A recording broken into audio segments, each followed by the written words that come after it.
صدق اللہ العظیم وبلغنا رسولہ النبی الامین الکریم الرؤوف الرحیم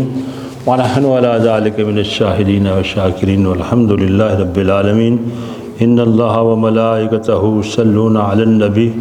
یا ایہا الذین آمنوا صلوا علیہ وسلموا تسلیما اللہم صلی علی سیدنا محمد وعلی آل سیدنا محمد واصحاب سیدنا محمد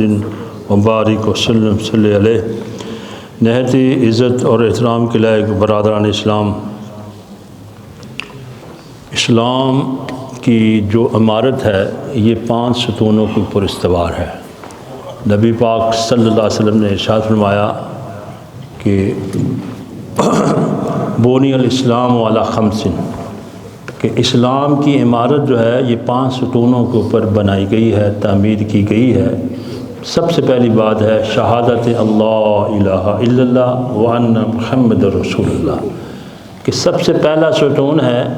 کہ یہ گواہی دینا کہ اللہ تعالیٰ کے سوا کوئی معبود برحق نہیں ہے، اور ساتھ ساتھ یہ گواہی بھی دینا کہ محمد صلی اللہ علیہ وسلم اللہ کے رسول ہیں۔ یہ ایک بنیاد ہے۔ اس بنیاد کے حاصل ہونے کے بعد جو دوسرا اہم ستون ہے وہ اقام الصلاۃ ہے، نماز قائم کرنا، و ایتاء الزکوٰۃ، اور زکوٰۃ ادا کرنا، و حج البیت، اور اللہ تعالیٰ کے گھر کا حج کرنا، و صوم رمضان، اور رمضان کے روزے رکھنا۔ تو یہ وہ 5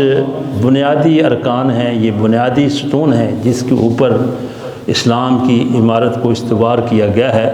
جس طرح ستون جو ہے کہ اوپر عمارت جو ہے وہ کھڑی ہوتی ہے، اگر اس میں سے ایک ستون بھی کمزور ہو جائے یا گر جائے تو عمارت جو ہے وہ نقصان اس کو پہنچتا ہے۔ اسی طرح یہ دین کے ستون ہیں۔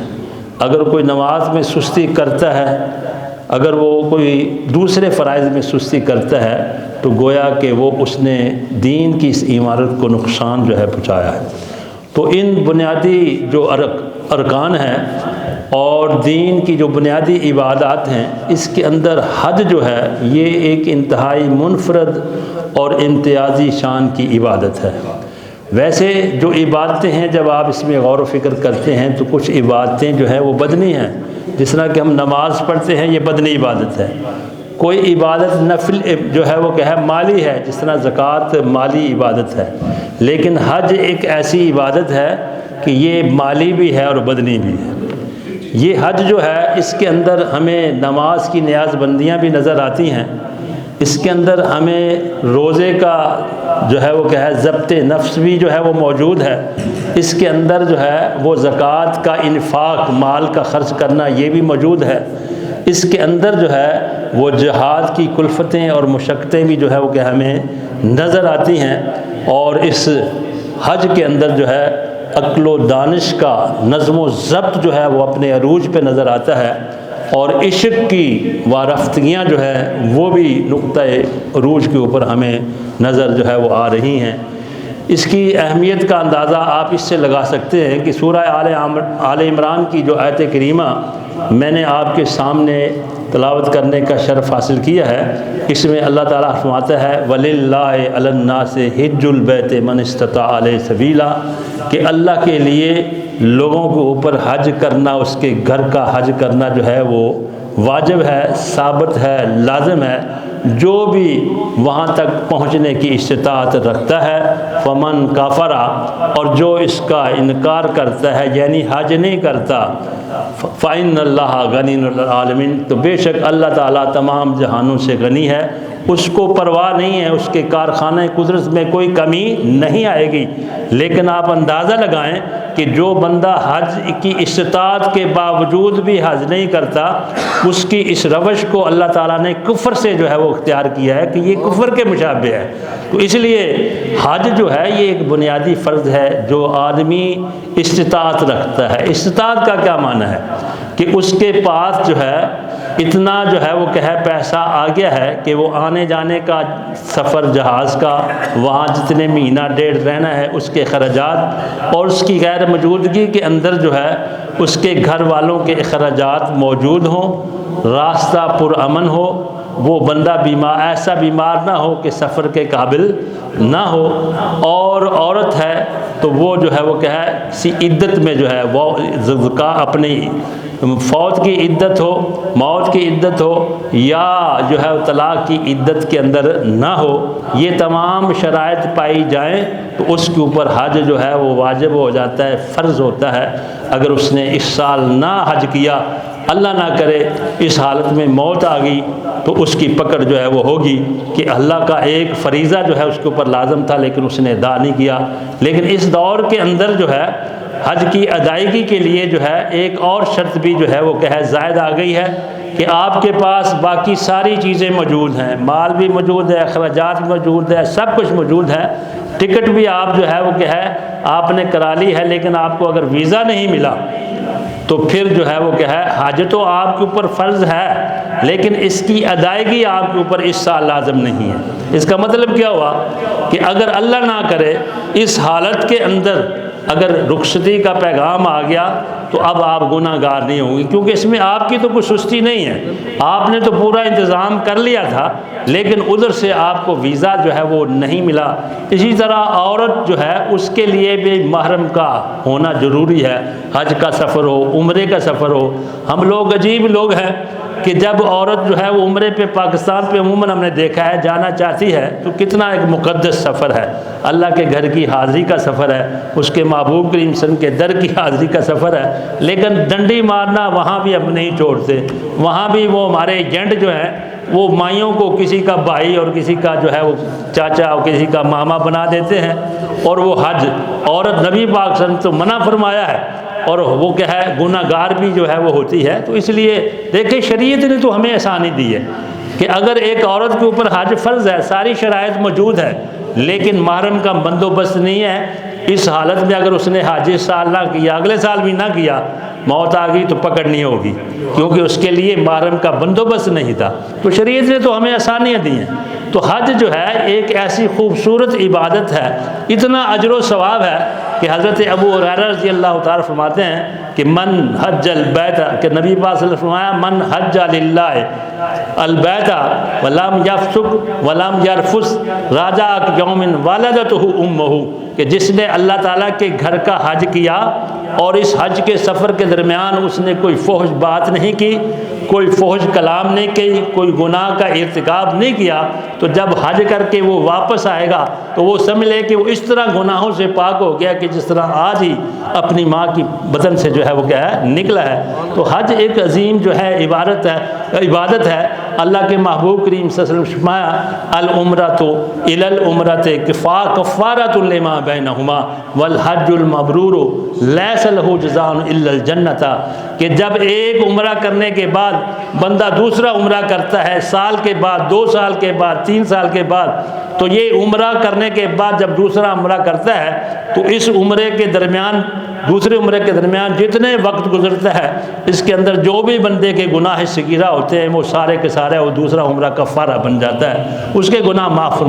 ہو جاتے ہیں۔ لیکن فرمایا کہ جو حج مقبول ہے اس کی جزا جو ہے وہ جنت کے علاوہ جو ہے وہ اور کوئی نہیں ہے۔ اور اللہ کے محبوب کریم صلی اللہ علیہ وسلم نے یہ بھی ارشاد فرمایا کہ النفقۃ فی الحج کالنفقۃ فی سبیل اللہ بلا سبعۃ مئۃ ضعف،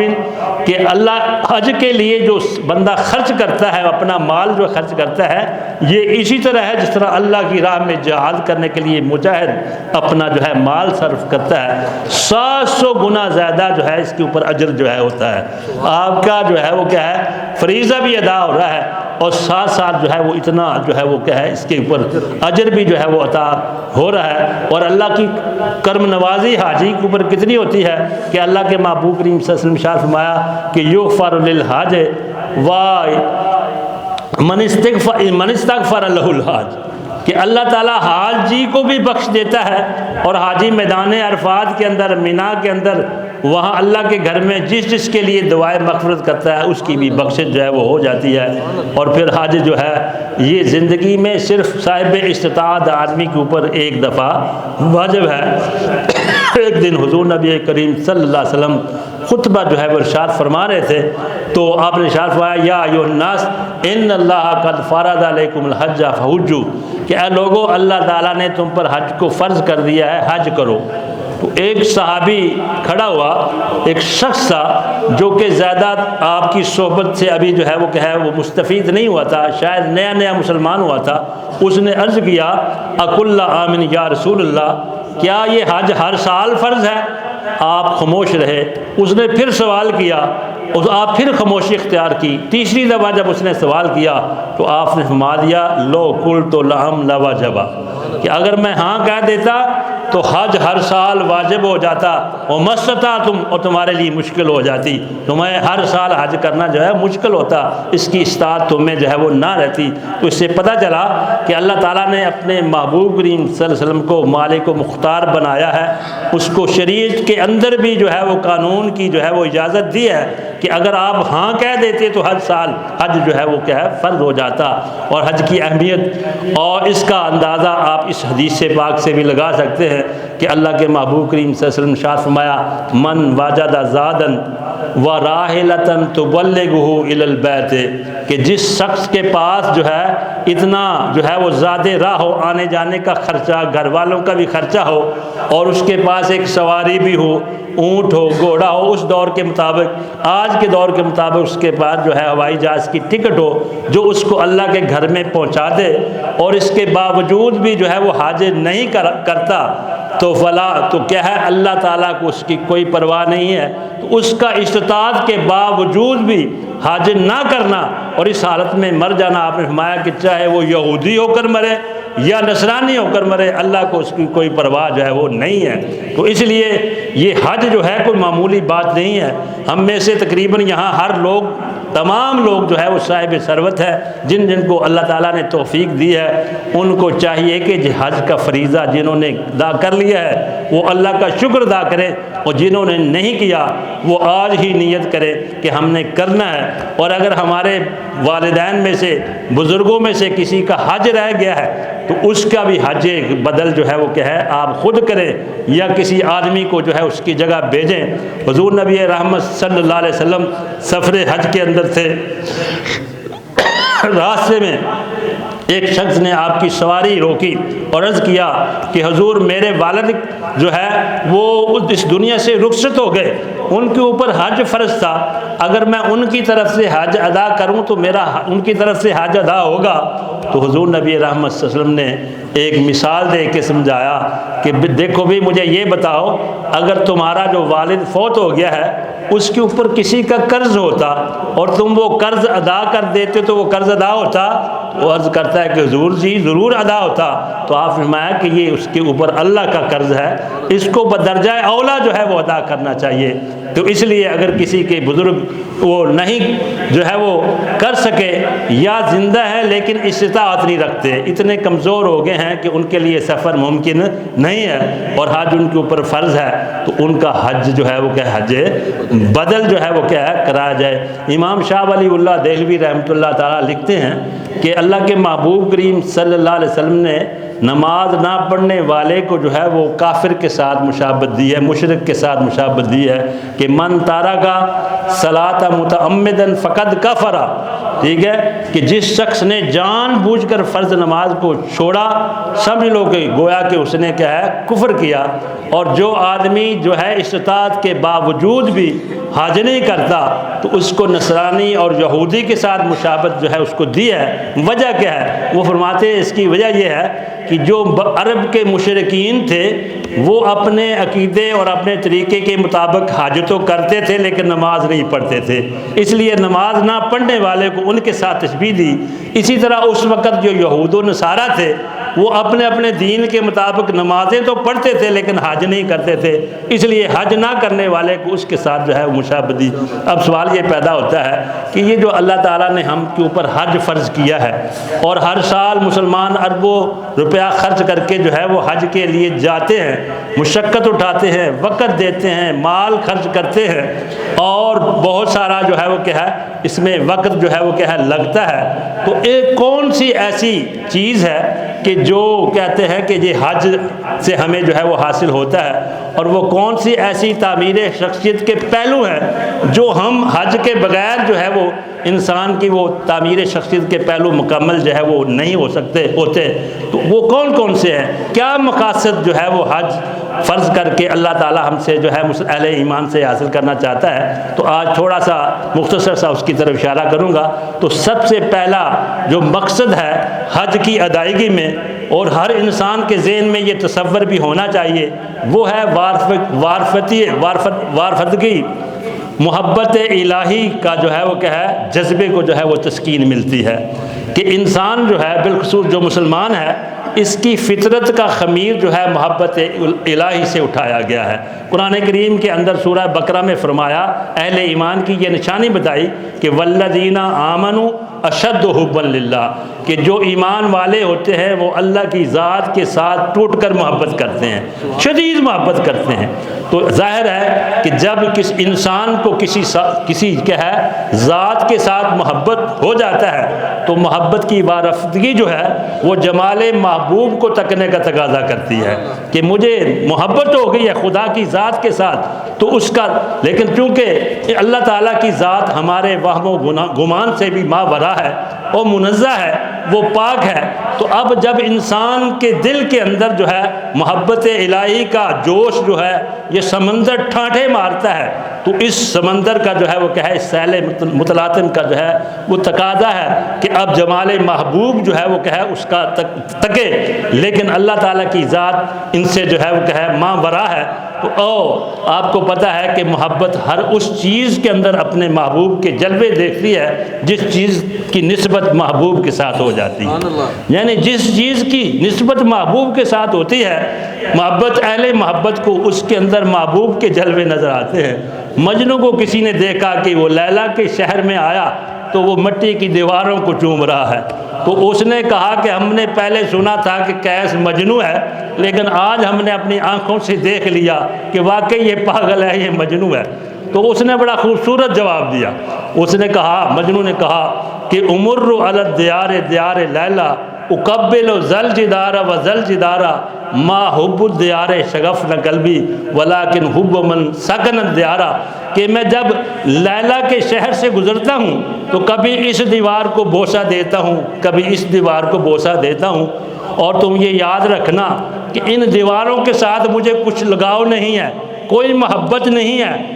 جس کی وجہ سے میں ان کے بوسے لے رہا ہوں، مجھے تو اس ذات کی محبت نے دیوانہ کر دیا ہے جو ان دیواروں میں رہنے والی ہے۔ تو اس لیے اللہ تعالیٰ نے اپنے اہل ایمان کے اس جذبہ محبت کے تسکین کے لیے اس دنیا کے اندر ایک گھر بنا دیا جس کو کہتا ہے کہ یہ بیت اللہ ہے، یہ کعبۃ اللہ ہے، اور اس بیت اللہ کو جو ہے اللہ تعالیٰ نے اپنی رحمتوں اور مرکزوں کا محبت بنا دیا، اور اس گھر کے ارد گرد کچھ ایسی چیزیں بنا دی جس کو فرمایا کہ یہ کیا ہے شاعر اللہ ہے، یہ اللہ کی نشانیاں ہیں۔ ان صفا والمروہ من شاعر اللہ، کہ یہ صفا اور مروہ کی پہاڑیاں جو ہے یہ اللہ کی جو ہے کیا ہے نشانیاں ہیں۔ تو بس اپنی جو ہے کیا ہے محبت اور عقیدت کے پھول ان نشانیوں پر جو ہے نشاور کرنا، اور اللہ تعالیٰ کی محبت کے اندر وارفتگی کے عالم میں اس کے گھر کا جو ہے وہ طواف کرنا، یہی کیا ہے حج ہے۔ اور اس جذبے کے ساتھ اگر کوئی حج کرنے کے لیے جاتا ہے تو پھر اس کو حج کا کوئی اور مزہ